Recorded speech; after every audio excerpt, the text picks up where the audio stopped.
But you can't see people. It's weird. Well, good afternoon, everyone, and welcome to Art Forum. And if you don't know who I am, my name's David Sequeira, and I'm the director of the Margaret Lawrence Gallery. And I'm also the person that has the privilege of organising Art Forum.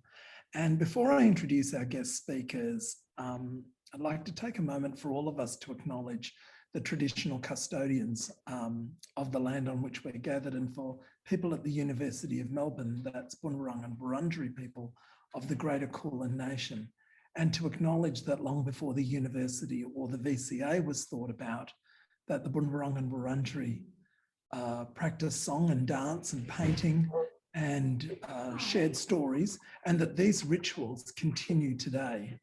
And it's really with great pleasure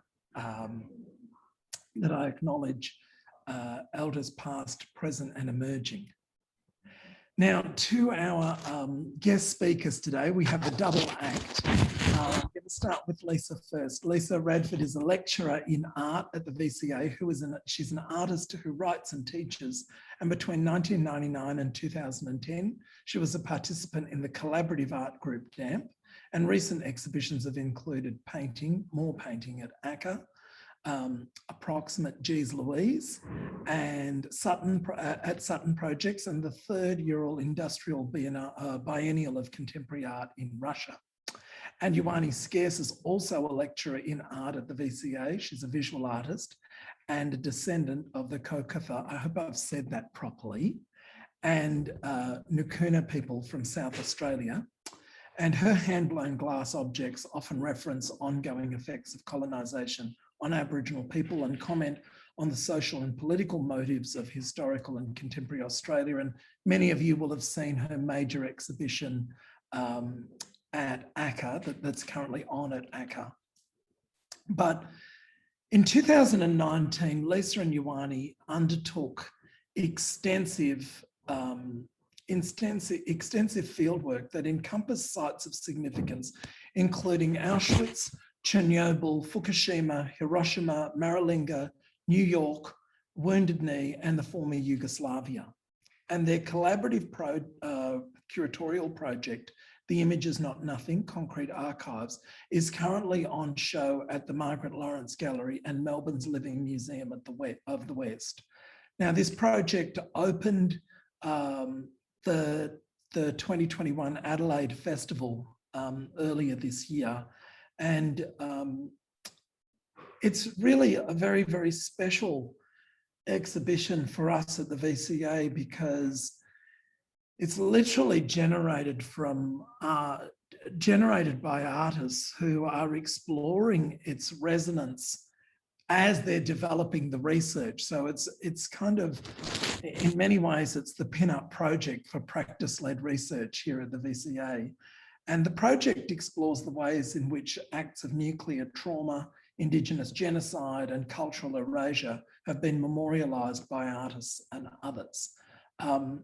Today's session is almost a Q&A interview between me and the two artist curators. And whilst that's going on, Lisa and Yhonnie have prepared a slideshow that's just going to run on autopilot in the background.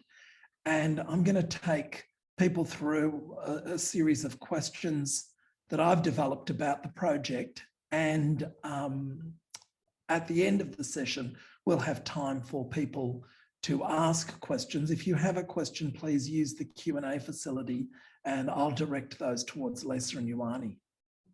So wherever you are, please, a big welcome to Lisa and Yhonnie. And Lisa, if you'd like to share screen now.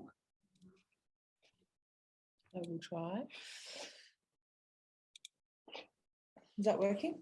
That's working really well. So I want to kick off the session by just mentioning, you know, the Images Not Nothing, Concrete Archives, is the result of extensive fieldwork. And I want to get a sense from you, what is fieldwork for you? Like, where did you go and how accessible are these places, and where does your interest in these sorts of places come from? I guess for me, fieldwork has been a large part of my practice for 15 years, or that's the duration of my practice. So I think for me, it was about exploring sense of the area, meeting new people, not necessarily visiting galleries as such. So it was something, for me, it was, I guess, retrieving that sense of energy from the area as well, because for me, as an Indigenous person, where sites of trauma have happened, we often say that that leaves behind a memory. So so I guess I'm, been looking at that quite extensively, and that's what Lisa and I did as part of this research. But I should mention it's ongoing; it's not finished yet. So Trapped. yeah, Trapped together. Yeah, and not dissimilar, but in a different way. I guess fieldwork for me was something that I thought about as a word after I briefly did a brief unfinished stint in anthropology, but wrote a catalogue essay for Nicholas Mangan about his work about Nauru, and I'd grown up knowing about a place similar, but felt like I'd never been there, and I needed to know something that was beyond what I could read. And like Yhonnie said about meeting people, and I guess throughout this whole project, there's been a bit of it being about the ground beneath your feet as opposed to that which we can read or something. And so, yeah, Yhonnie asked me to travel with her. That was the impetus of the project, was to walk with her, basically. And maybe we should just stop, talk where we were. Where you asked where we went, yeah. So I guess what we're seeing on the screen now is like where we went before we got any funding. Yeah. So we went to. So it began at my birthplace of Woomera back in 2018, actually. So it was with Lisa and I, and then I invited artist Matthew Davis, who's in the exhibition at Margaret Lawrence Gallery and at the Living Museum of the West. So we were, I guess, looking, where it began for me, I think, in South Australia, and then applied for additional research funding, which we won through Creative Victoria, which was really exciting. And then it led from there to Maralinga. And then that was after we went to New York City and Wounded Knee and the Ukraine and Japan, and where else did we go then? Georgia and Armenia, Poland. And then we came back to Australia and we went to Maralinga. So I guess it was, the beginning was like an invitation from Yhonnie first for me to work with her, walk with her, is probably a better word. But then it was also an invitation to learn not just about her practice, but it's how intrinsic that is with her life. And so that's why I guess Woomera is the most logical starting place. Yeah. It was like being invited to someone's home, and I think Matthew and I both felt very lucky to have had that. But yeah, so we went to New York because there was an exhibition there about the monuments at the Museum of Modern Art that Tito had built in an architecture program to unite former Yugoslavia that Yhonnie had been obsessed with. Yeah. So that's where we began, and then eventually we ended up. I had a residency in Berlin, and Yhonnie met me there, and we travelled for 3 weeks in a little golf. When we drove through former Yugoslavia, visiting only 20 of the 150 odd spomenics that Tito commissioned at the time. I wonder if you could share a little bit about the title of the exhibition. So the title is "The Image Is Not Nothing," with the double negative, and concrete archives. And I wonder if you could share a little bit, like what is an archive in the context of your research, and could you tease out the relationship between the title and the show? I guess we were sitting at Lisa's house one afternoon, I guess applying for or writing the grant application for the first initial research trip. And we were thinking about a title, and Lisa had pulled out the images. Images Inspired of All, the book by Georges Didi Houbman, which is about 4 photographs that were found in the 90s that were found that are documents of what occurred in Auschwitz. And we watched the first tsunami. And yeah, Yhonnie had not read it, but I guess I at the time, and I said that to some students I was with yesterday, we didn't know what it meant. The image is not nothing. I don't think we understood that it would eventuate in something in where an exhibition looks a lot at varying forms of apparatus, whether it's the state or photography or video, and what that role is with regards to the image and memory or something. Yeah. So we're flipping through the book, or Lisa was, and then she read a paragraph in one of the chapters, and there it was. It's sort of like the image is not nothing. But then we were talking about concrete archives, because I love brutalist architecture, but also the spomenics, so as memorials or monuments. And just like here with the concentration camps, it's sort of the idea of buildings becoming archives, or they are archives, because like what's in the exhibition with Judy Watson's witness tree, it's like places witness things and they hold on to that memory, or they, as a friend of mine, Julie Goff, says, the spirits are in the trees. So these buildings become those archives. So until they're demolished, maybe.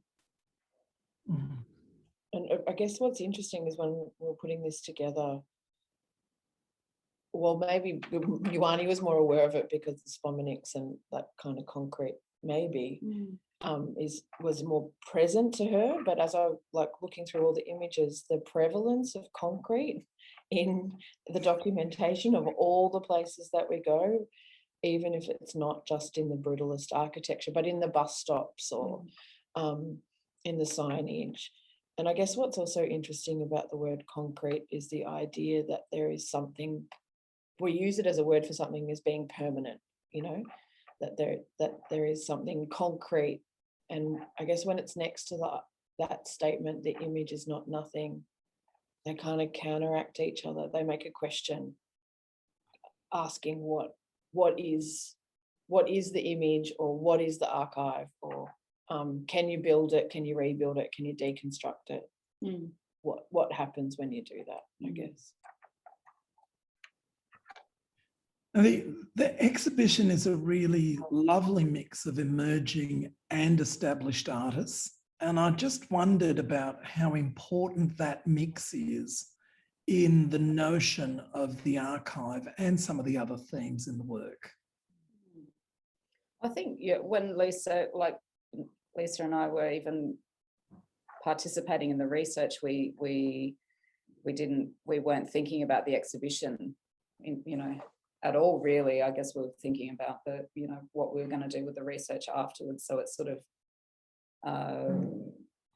accumulated this by itself, really. So I often say that this project has its own brain, and we talked about creating an exhibition that involved many people from many age groups, backgrounds, and it didn't matter to us how famous an artist was or how emerging they are. It was important to bring those conversations together. So a lot of the artists are, previous graduates of VCA who work for VCA, some staff members who work for VCA. There's some others, like Phil Collins, who's quite a well-known British artist who, before we even asked him to participate in that exhibition, he'd already agreed he was going to be a part of the project. So there's that beautiful nature of the exhibition where you're bringing people together about one story. Shared story. Yeah. It's kind of an interesting question, because I mean, from externally it might appear nepotistic, or something. But it's also kind of not an accident that there's these young, what we call young and emerging artists, which is kind of an interesting term in itself that I'm not going to bother critiquing here. But, you know, there's something shared, this work's being made around a similar time, you know, in the last, everything had already been made, but we didn't really commission new works. And that artists like Yelena Teleki from Sydney, or like Ash Perry, who's a young artist from Queensland. who works with us, and Trent Crawford and Nina Sanadze, like these are all recent graduates from the VCA, but there's a shared conversation in questioning modes of representation, or how do we speak about things that don't yet have language for. And, you know, Yhonnie mentioned Phil, and what's interesting is lots of the footage in the film that's included in the exhibition at the Living Museum was shot when he was a student and went to Yugoslavia in the late 90s. And he was a student at the time. There's kind of like this questioning of what it is that we can say or make, that I think there's a courage in that. That may, I'm not going to speculate as to where that goes or how it's maintained or something, but I don't think it's an accident or something. So it is important that those voices exist together.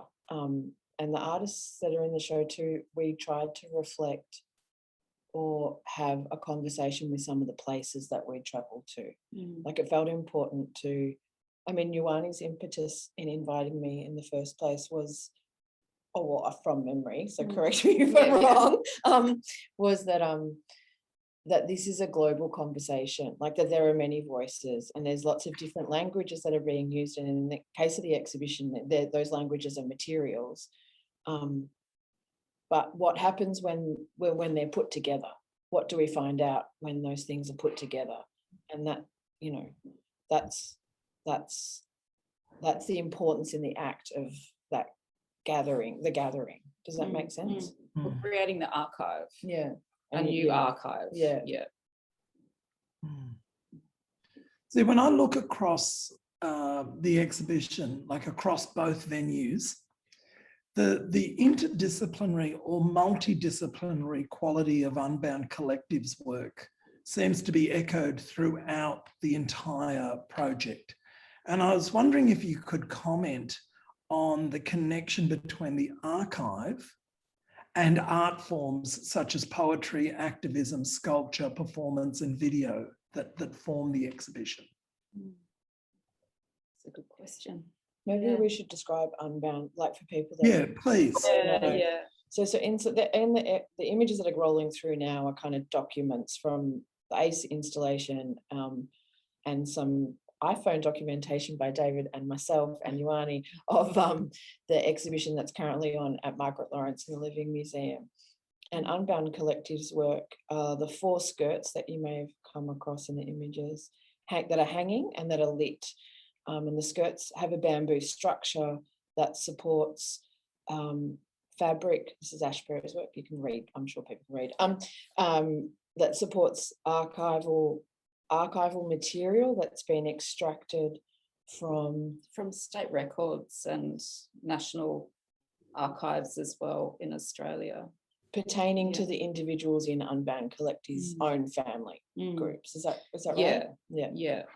And they often wear they do wear the skirts during performances, where it can vary as well, where it can be within an exhibition or at a specific site where they do, sing. Simone Terra's, a beautiful singer. Natalie is a writer in terms of poetics as well. She calls it the poetic archive. Ali is an artist. Faye is an artist as well. But they're all academics as well. They all teach at the Flinders University in South Australia. They're all activists. They're all activists through art and through the idea of performance as well. And I guess when I was talking to the students, I think their work in the exhibition is the most politically present, like activist work in the show.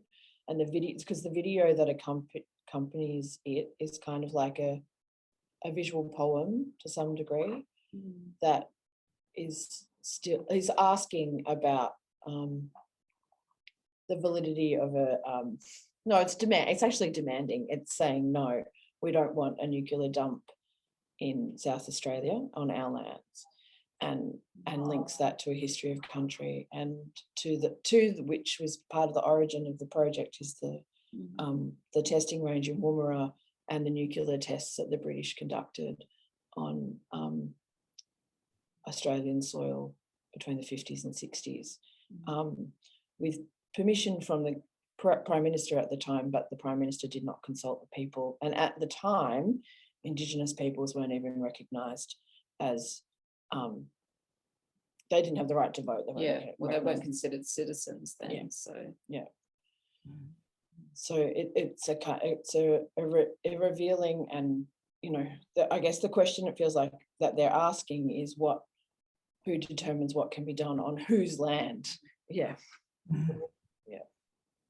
And how important is interdisciplinarity in relation to an archive, do you think? I think everyone, whether they're writers, filmmakers, or artists, we all do it differently, but express the same viewpoint, really. So I think it's that's why I think with this exhibition, it's I said it before, it's just the beginning. So there's many other artists out there that we've even met along the way who we would like to continue a conversation with and include in the project later. So I think, I think this exhibition shows that broadness of how people tell a story, whether it's through photography, film, ceramic work, performance, and sound. And because the speech isn't always in the work, it's in what's between the work. And I guess there's a paragraph that was on that is like what we extracted from Didi Huberman's, and in after that statement, the image is not nothing, he talks about the communication between the image, the event, and then the third thing, which might be a person, it could be a collective, it could be a social group, it could be the land. That this idea that so the interdisciplinary importance of an archive is in that each medium speaks in different ways and reveals something else that is beyond language. Because the archive that Unbound Collective use on their skirts, when you read some of the, I'm going to call it data, because it feels like it's about data. It doesn't feel like it's about an experience or people or humanity or land. The language in some of those government documents is quite alienating. And if an archive is only language that has been so carefully constructed in order to control or dominate, like as an apparatus, then the archive is limited, like, well, and potentially oppressively so, or potentially violently. Now, in the sort of media information, and certainly on ACE Open's website, there's a quote from both of you that says, when acts of genocide have occurred in Australia since colonisation are routinely overlooked or disregarded, the image is not nothing, Concrete Archives, ultimately looks here and elsewhere in order to grapple with traumas that Australia as a nation has not yet processed. So there are three parts to this question. The first one is, what is trauma for you, and what does it look like? And then what do you see as the impact of not processing trauma for Australia? Can I? Yeah. Well, I guess one thing I would like to say, I don't know whether trauma can be imaged. So I don't know whether it looks like something. I think it's felt. Yeah, it's an experience of something, I think. Yeah. I think, that's Wounded Knees sign just passed as well. And in terms of trauma, I think Lisa and I talked about this a bit when we visited Wounded Knee, and we were taken through or taken to the site where the Lakota and Sioux people were murdered by the military. There's a site there where the people that died were buried, and so at the time we both chose not to photograph that cemetery because it didn't feel right, but we had that sense of acknowledging that trauma that happened there because so many people passed away, through act of violence, really. So it's all over the place, but it's kind of like, like we can do this research and visit these sites, but we can document the buildings that have left behind in the cemetery at, now at Andamuka, like it's and Woomera, but it's not something that can be like what Lisa said, it cannot be documented in that way. I think it's, you talk about it, you feel it, you acknowledge it.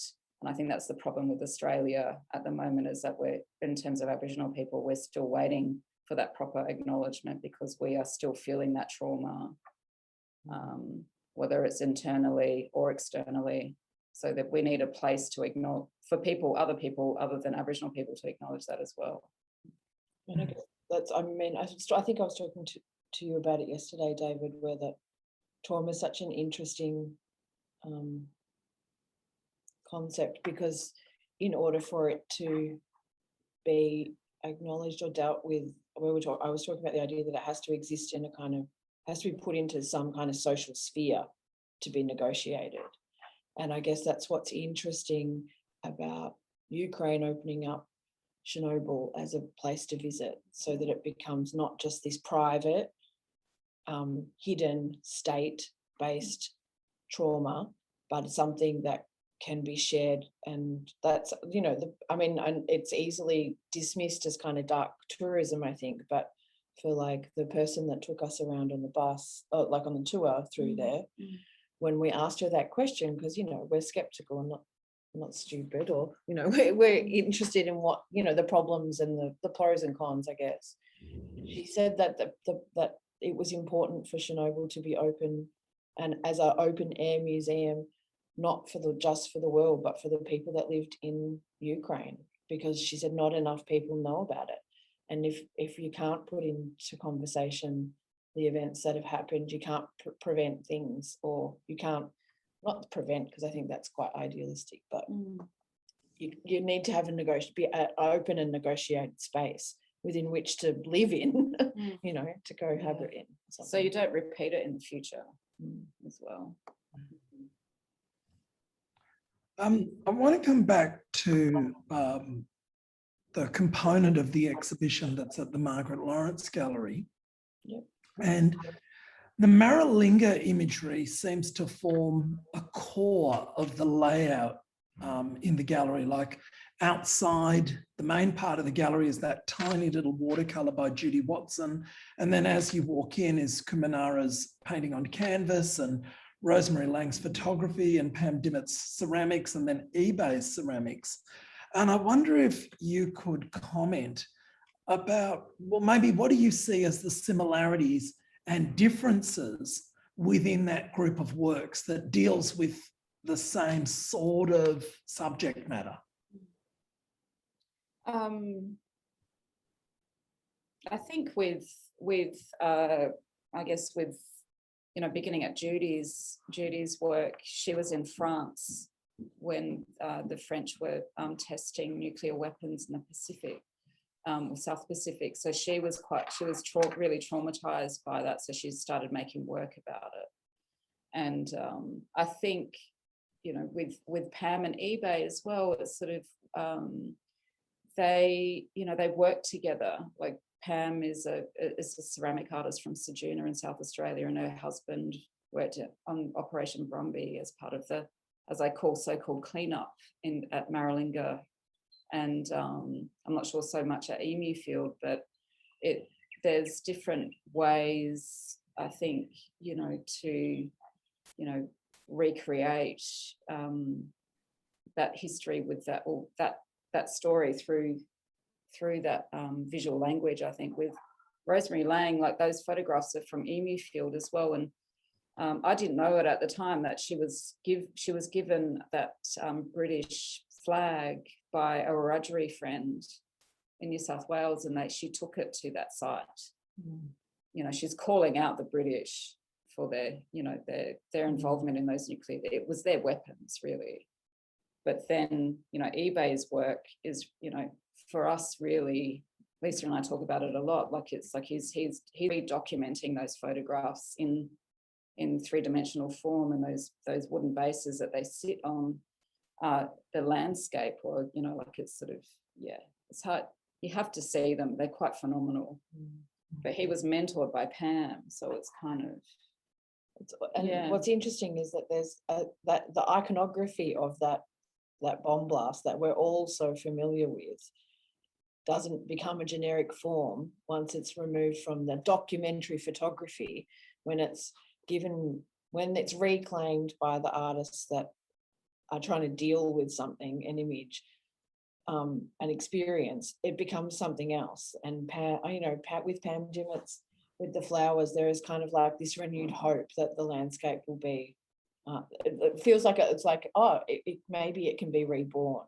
And with Warren's, like it says, I always say body fluids, but it's not body fluids. It's like body stains is on the sheet, and you're like, it's hands that are making these forms, like, and it's hands that made the form that is the actual nuclear cloud, but it's removed, that evidence of that hand is removed by the apparatus of photography or something. So I think it's really interesting. I guess that's why that your question earlier about interdisciplinary, the necessity of the interdisciplinary is that in between. I'm going to point, but no one can see what I'm pointing at. The importance of the difference in between these things is because they say something else beyond the words that we already have or that we're using and that we look at them together. Like they're not on your computer screen, and there's something, they're in a space that we encounter that is shared also. Not in a private document or archive that the British still have, that they won't release, information from. I'm using that as a metaphor, I guess, if that makes sense. I wonder if you could talk a little bit about your understanding of the relationship between art and documentation in the context of the exhibition. And look, I mean, I don't know, I was writing this question and wondering, God, is this distinction even relevant in the context of the show? But, is there something that art can do that documentary film can't do, or vice versa? I wonder if you could talk about that sort of, those sorts of polarities, and whether or not that exists in this show, or how, or yeah. I think artworks, regardless of what they are they are part of history. And I think the work that I create, I feel like in my practice, I'm recreating that archive so that the history remains alive. Because in terms of the as people like to say, that Australia's amnesia in terms of the treatment of Aboriginal people and the ongoing treatment of Aboriginal people is a result of people ignoring past history. And I think the artworks do become, document, in that way. Yeah, documents. They're documents. The artworks are documents. But I guess I think about a lot the difference between art and documentary, I guess, maybe. And considering there's five films, there's 5 films in the exhibition, which are not documentaries, I would argue. And that's because rather than the time in which they're experienced is different, they can be encountered not from the beginning. There's no like apparent beginning, I think, or it's in question with art, and that absence of the beginning, but it being an encounter, means that there's a space that is less that is more horizontal in its approach. You don't sit down, you don't have to sit in an auditorium, you don't have to be there at the beginning and stay till the end. There's an autonomy that the artwork holds that is also shared by the viewer and the artist, I hope. I mean, that could be quite utopic in its thinking. And maybe it's in that space where I guess Kirsten Schrodinger and Marie Bernine talk about, because their film's quite interesting because it is about the relationship of the Nazi regime and AGFA, the film company. But rather than tell a narrative, it asks a question to the role of, and then the role of the apparatus, the state, and then photography as an experience of memory.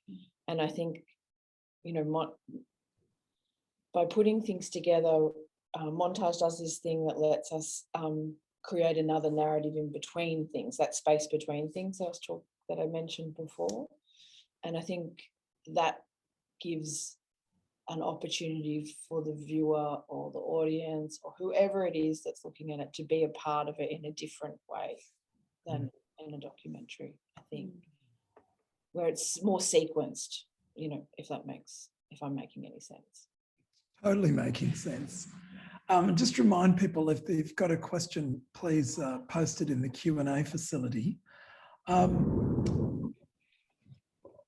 My question that I want to finish up with is really related to the nature of practice-led research and the unfolding of this project, because I remember having a conversation with you a couple of years ago about this, you know, about this research and where it might go and what it might turn into. And, you know, you're artists and, you know, neither of you have made work that's in the show, but you could argue that the curatorship is an expanded studio or research practice.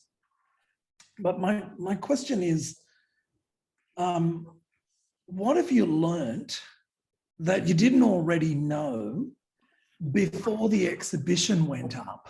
You know, like you made the selection of the works. And then I remember Lisa and Yhonnie, you know, there were little looks of surprise as you came into the gallery as they were being unpacked or lit or put on walls. And I'm wondering, you know, what little facets were revealed about the work in the gallery space that you didn't already know about them before they emerged in that context? For me, it was the links between them. And so both times it's been installed, these relationships, other relationships become apparent, whether it's about a reflection on materiality, how something can like hold a space in a completely different way. Like in this iteration of the exhibition, Unbound Collective's work feels like a centerpiece to some degree that the others radiate out from, whereas at ACE, Unbound's work was like a memorial. It was in its own contained space, and it was behind Rosemary Lang's. So it was like the story behind the image or something, or an experience behind an image. So every time the works move around, they speak to each other I feel like they speak to each other in a different way.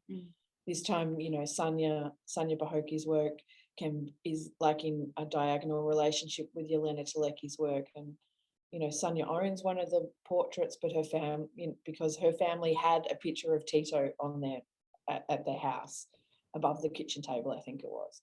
So there's these relationships that emerge and reveal different things or a different language surrounding the drive for the work. So we didn't plan these artists, or we didn't plan even to have an exhibition. It kind of is I think it was And they watched the first for me, I felt tsunami. like there was the beautiful nature about the project itself is just that how people, how we're coming together intuitively as well. Like, I think when you do a research trip or an ongoing research trip, there's always that expectation that there's something at the end.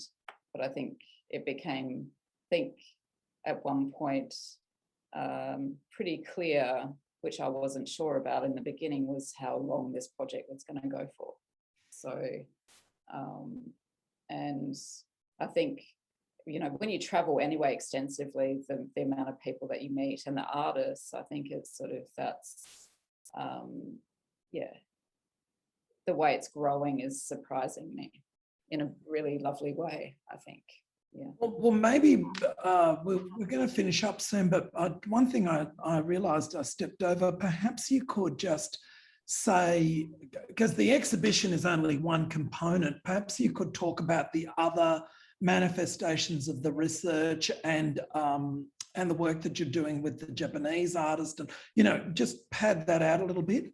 Well, I guess, I mean, we went away not knowing, like the first research trip, we go away, we don't know what we're going to do. We don't even, there's no expectation to do anything. And when we return, both you and Vicky McGuinness separately say, hey, why don't you think about doing something? We're like, whoa. And then we had to do a talk at RMIT, and we presented at Sean's Project Anywhere symposium about the trips. So things happened by nature of people being interested in why we were together and what we were doing. So there was already kind of, it felt like an unconscious, there was already production of things, which is like the retelling of stories, right? Like we were retelling our narratives the whole time. And then COVID happened. So the exhibitions got delayed, and we spent last year editing Art in Australia online as a way of creating a new archive or something of artists from across the globe whose work deals with country and nuclear destruction, nuclear colonisation, genocide, Cultural erasure. Cultural erasure, which was kind of incredible. Like, it was, so there's this production of this huge, it's quite, well, I feel like it's huge, like it feels like a pretty big project. Yeah. But at the same time, we're developing an exhibition, which then Patrice Sharkey from ACE heard about and asked us to participate, like present there, which kind of felt like a natural home for it because its origins were at Woomera and Maralinga in South Australia, and it could be part of the international festival, which meant it could speak to a group, you know, a larger group of people. Yeah. And it drew quite a large number of, or like a number of people as, you know, audience members as well, and a lot of school groups went through. So it was, yeah. And in terms of the week, like on the weekend where we'll be speaking to Takamine with Fine Print. Fine Print are a young collective, the duo that run a magazine in Adelaide. And there were lots of works we couldn't include in the exhibition because of whatever the, you know, museum standards or time or space.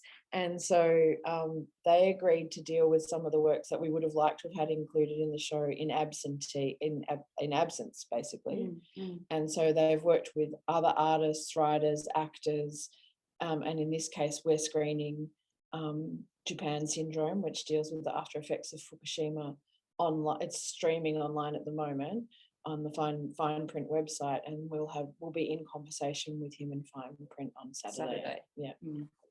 So it's that thing where it's got its own, it's like redistributing itself a little bit too. Like it's got its own brain moving out into the world, hopefully. Yeah. That brain's exploding at the moment, I think. We're going to finish it there. Before I do, there are questions come in asking you to just say the name of the book that the title comes from again.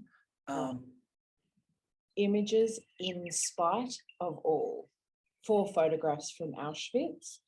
I always want to say images in despite of all, but images in spite of all. It's by George Diddy Huberman. Great, thank you for that. Look, Lisa and Yhonnie, before I say thank you, I do want to do a big shout out before we leave, a shout out to all the artists who have joined us today. And, you know, there's a strong, as Lisa mentioned, a strong VCA component, and a big shout out to the whole team at ACE Open and Melbourne's Living Museum of the West, our partners in presenting this project, and a shout out to VCA staff around Art and Australia. So really a big shout out to the whole Image is Not Nothing Concrete Archives family around the world who are participating in this project. Lisa and Yhonnie, thank you so much for sharing your research and this work so generously. It's a really exciting piece of research, and I'm looking forward to seeing what the next manifestation is going to be, whether that's in exhibition form, whether that's online. I mean, who knows what it'll be, but it's very exciting to see the spaces that artistic research occupies, and I congratulate you and thank you for bringing that to the VCA and to Art Forum. No worries, thanks. Pleasure. And that's our last Art Forum for semester 1. You will be informed of the Art Forum program for semester 2. Thank you for joining us for the entire semester. We don't take your company lightly. Thank you so much, and we'll see you next semester. Bye, everyone.